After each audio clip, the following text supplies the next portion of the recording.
ABC News, Donald Trump got 1 out of every 3 voters of color. And Charlemagne can't even believe this. Actually, let's start with 340 and then we'll go to 351. And this is an incredibly important point.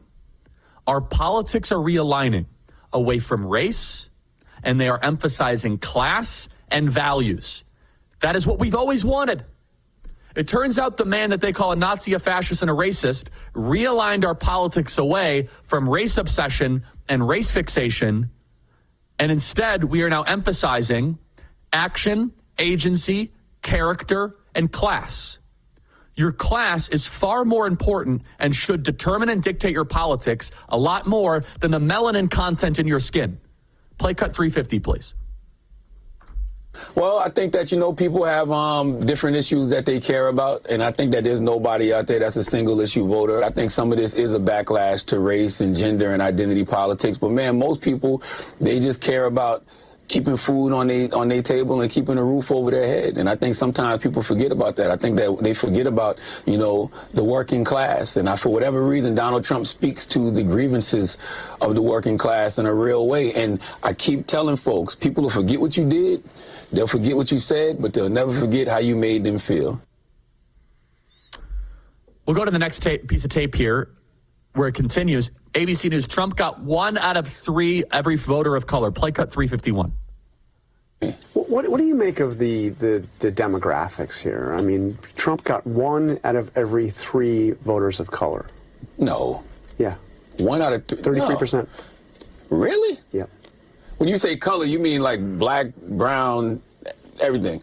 Oh, well, I think that, people have different issues that they care about, and I think that there's nobody out there that's a single issue voter. I think some of this is a backlash to race and gender and identity politics, but man, most people, they just care about keeping food on their table and keeping a roof over their head. He's not wrong. And look, his shock and his bewilderment is important. However, it's very important to note that Charlemagne is saying, oh, yes, we're focusing on housing, grocery prices, things that actually matter, not just irrelevant race criteria. Blake, are you still there? I think Blake is still in I'm the still chair here, Charlie. in Phoenix. Blake, your take on this, on Donald Trump and his ability to win 1 out of 3 voters of color?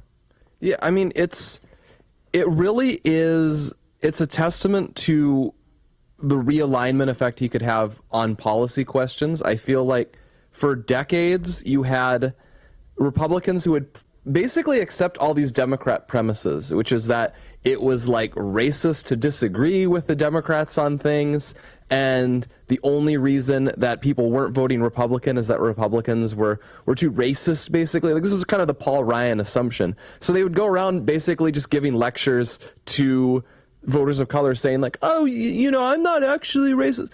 Unsurprisingly, this didn't work. It wasn't a very winning message. Trump just kind of comes out like a sledgehammer, and he's like, yeah, we're going to make America great again. It's bad. People are coming in. They're stealing your jobs. He just has this intense machismo. He lays it on very straight. He's very blunt. And it turns out this was a winning political message. He doesn't concede all of this presumptive ground to the left. He doesn't presume that the left is like morally superior to him, which was a very common problem for Republicans 15 years ago. And once you stop conceding that ground, you can actually win people straight up. And it also helped that the left just completely went off the deep end. It got hijacked by a relatively small part of the party that just was very profoundly insane on all of these social questions.